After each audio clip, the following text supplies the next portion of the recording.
Oi, sejam bem-vindos ao canal Julia Zecchini. Hoje eu vou abrir com vocês esse ovo da Tortuguita, que vem com uma sombrinha de brinde. Então, vamos abrir.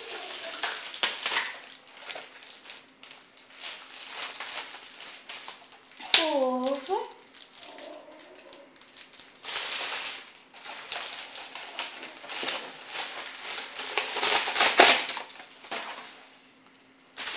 E a sombrinha.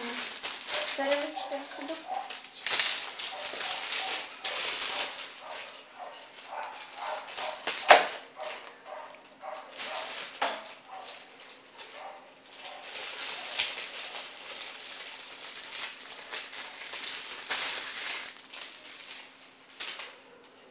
Olha só, ela é toda decorada da Tortuguita. Agora eu vou abrir pra mostrar. O cabo é verde.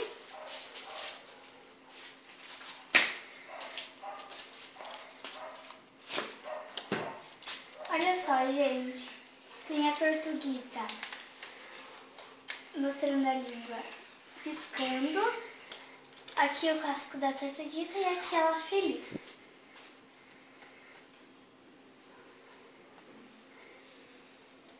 Bem legal.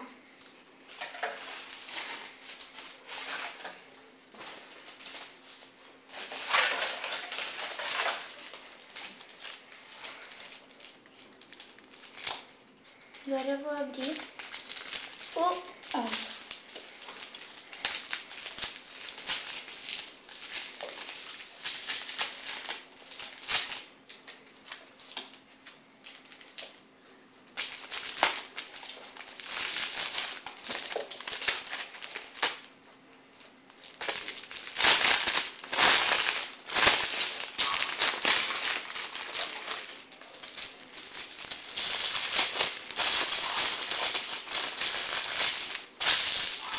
Esse aqui é o ovo, gente. É chocolate ao leite e tá em forma de caixa de tartaruga.